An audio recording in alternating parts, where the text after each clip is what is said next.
Hello friends, ఈరోజు ఈ వీడియోలో నీట్ యూజీ 2026 ప్రీ ఎగ్జామినేషన్ కు సంబంధించి ఆల్రెడీ ఎన్టీఏ వాళ్ళు జూన్ 12వ తారీఖు స్టూడెంట్ ఫ్రెండ్లీ మెజర్స్ అని ఒక పబ్లిక్ నోటీస్ రిలీజ్ చేశారు. దాని తర్వాత జూన్ 13వ తారీఖు ఒక ప్రెస్ రిలీజ్ చేశారు.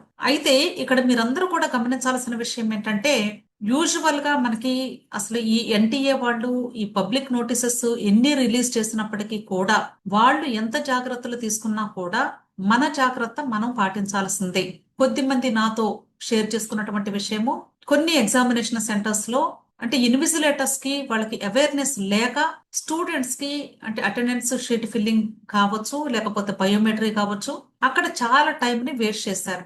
సో నేను ఎందుకు ఈ విషయాల గురించి చెప్తూ ఉన్నానంటే, ఇక్కడ మనకి ఈ జూన్ 13వ తారీఖు రిలీజ్ చేసినటువంటి ప్రెస్ రిలీజ్ లో వీళ్ళు చెప్తున్న విషయం ఏంటంటే, ఎన్టీఏ వాళ్ళు పరీక్ష కర్మయోగి అనేది ఒకటి లాంచ్ చేస్తున్నాము, ఇది డిజిటల్ ట్రైనింగ్ ప్రోగ్రామ్ లాంటిది అని చెప్తున్నారు. అంటే ఎగ్జామినేషన్ ని ఎటువంటి ఇబ్బందులు లేకుండా, అంటే పేపర్ లీకేజెస్ కానీ లేదా ఎగ్జామినేషన్ సెంటర్స్ లో కానీ ఎటువంటి డిస్టర్బెన్స్ కలగకుండా స్టూడెంట్స్ కి స్మూత్ గా ఎగ్జామినేషన్ ని ఎలా కండక్ట్ చేయాలి, అంటే ఇన్విజిలేటర్స్ కావచ్చు, లేదా ఎగ్జామినేషన్ సెంటర్ ఇన్ఛార్జెస్ కావచ్చు, లేదా అఫీషియల్స్ కావచ్చు, వీళ్ళందరికీ కూడా ఈ పరీక్షా కర్మయోగి డిజిటల్ ప్లాట్ఫామ్ ని యూజ్ చేసి ట్రైనింగ్ ఇస్తాము అని చెప్తున్నారు. అయితే ఇక్కడ గమనించాల్సింది, ఎంత చెప్పినా సరే ఆ రోజు ఇన్విజిలేటర్స్ ఎలా ట్రీట్ చేస్తారు, ఎలా బిహేవ్ చేస్తారు అనే దాని మీద మాత్రమే ఆధారపడి ఉంటుంది. కాబట్టి వీళ్ళు ఇచ్చినటువంటి ఈ యొక్క ప్రెస్ రిలీజ్ ని నేను పెద్దగా ఎక్స్ప్లెయిన్ చేయాల్సిన అవసరం అయితే లేదు.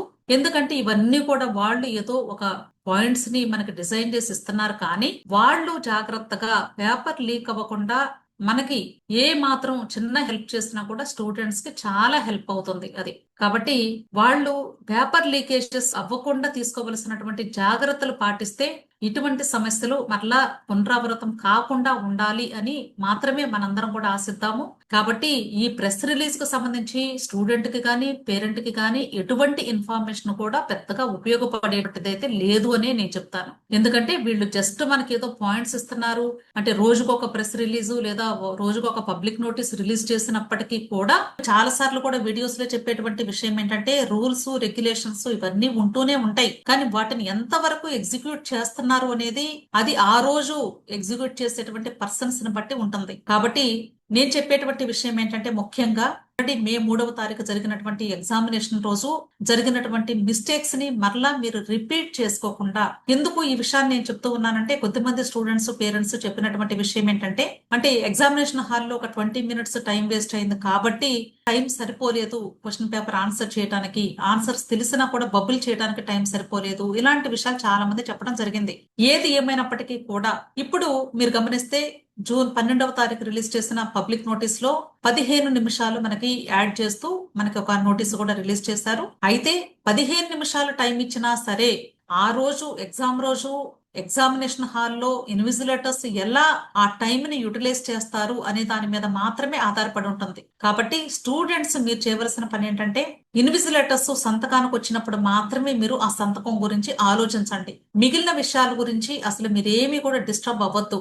నీరర్ గా ఏదైనా డిస్కషన్స్ అవుతూ ఉన్నా, లేదా వేరే స్టూడెంట్ కి ఏదైనా అటెండెన్స్ షీట్ ప్రాబ్లం వచ్చినా, లేదా బయోమెట్రిక్ ప్రాబ్లం వచ్చినా, మీకు అసలు ఏది కూడా సంబంధం లేదన్నట్లు ఉండండి. అప్పుడు మాత్రమే మీరు ఎగ్జామినేషన్ క్వశ్చన్ పేపర్ మీద మీరు ఫోకస్ పెట్టి ఎగ్జామినేషన్ ని చక్కగా రాయగలుగుతారు. అంతేకాదు, మీరు చేయవలసినటువంటి పని ఏంటంటే, ఉన్నటువంటి టైం ని మీకు బాగా తెలిసిన క్వశ్చన్స్ ఆన్సర్ చేయడానికి ఎలా ప్రాపర్ గా యూటిలైజ్ చేసుకోవాలి, దీని మీద మాత్రమే ఫోకస్ పెట్టుకోండి. వచ్చిన క్వశ్చన్ ని ఏది కూడా ఆన్సర్ చేయకుండా వదిలేయడానికి లేదు. దానికి తగ్గట్లుగానే మీరు ఎగ్జామినేషన్ రాయాల్సి ఉంటుంది. ఈ విషయాలు మాత్రమే మీరందరూ గుర్తుంచుకుంటే సరిపోతుంది. అంతేగాని ఎన్టీఏ వాళ్ళు ఈ పరీక్ష కర్మయోగి అని ఒక ఆన్లైన్ డిజిటల్ ప్లాట్ఫామ్ ఒకటి క్రియేట్ చేశాము, ఈ విషయాల గురించి మనకి పెద్దగా ఉపయోగం లేదని మాత్రమే నేను చెప్పగలను. ఎందుకంటే ఇవన్నీ కూడా వీళ్ళు చెప్తున్నారు అంటే, వాళ్ళు చేసిన మిస్టేక్స్ ని కవర్ చేసుకోవడానికి ఇచ్చేటువంటి గైడ్ లైన్స్ మాత్రమే ఇవన్నీ కూడా మనకి చెప్పాలి అంటే. కాబట్టి వాళ్ళు ఎటువంటి నష్టం స్టూడెంట్ కి జరగకుండా ఉండాలి అంటే ఎన్టీఏ వాళ్ళు ఇవన్నీ చెప్పకూడదు, చేసి చూపించాలి. అలాంటి ఎన్టీఏ మనకి కావాలి అని ఆశిద్దాము. తప్పనిసరిగా మీరందరూ కూడా ఎగ్జామినేషన్ కి ఎటువంటి డిస్టర్బెన్స్ లేకుండా ఎగ్జామినేషన్ రాయాలి అని, మీరు ఇన్ఫర్మేషన్ బులెటిన్ లో ఇచ్చినటువంటి గైడ్ లైన్స్ ని మాత్రమే ఫాలో అవుతూ, ఎటువంటి డిస్టర్బెన్స్ కూడా మీరు డిస్ట్రాక్ట్ అవ్వకుండా ఫోకస్డ్ గా ఎగ్జామినేషన్ రాసి మే 3వ తారీఖు వచ్చినటువంటి స్కోర్ కంటే కూడా ఇంకా బెటర్ స్కోర్ ఇంప్రూవ్ చేసుకోవడానికి ప్రయత్నించాలి అని మీ అందరినీ కూడా విష్ చేస్తూ ఈ వీడియోని ఇంతటితో ముగిస్తూ ఉన్నాను. విష్ ఆల్ ది బెస్ట్ అండి. వీడియో నచ్చితే లైక్ చేయండి, మీ ఫ్రెండ్స్ కూడా షేర్ చేయండి, అలాగే నా ఛానల్ తప్పకుండా సబ్స్క్రైబ్ చేసుకోండి. Thank you.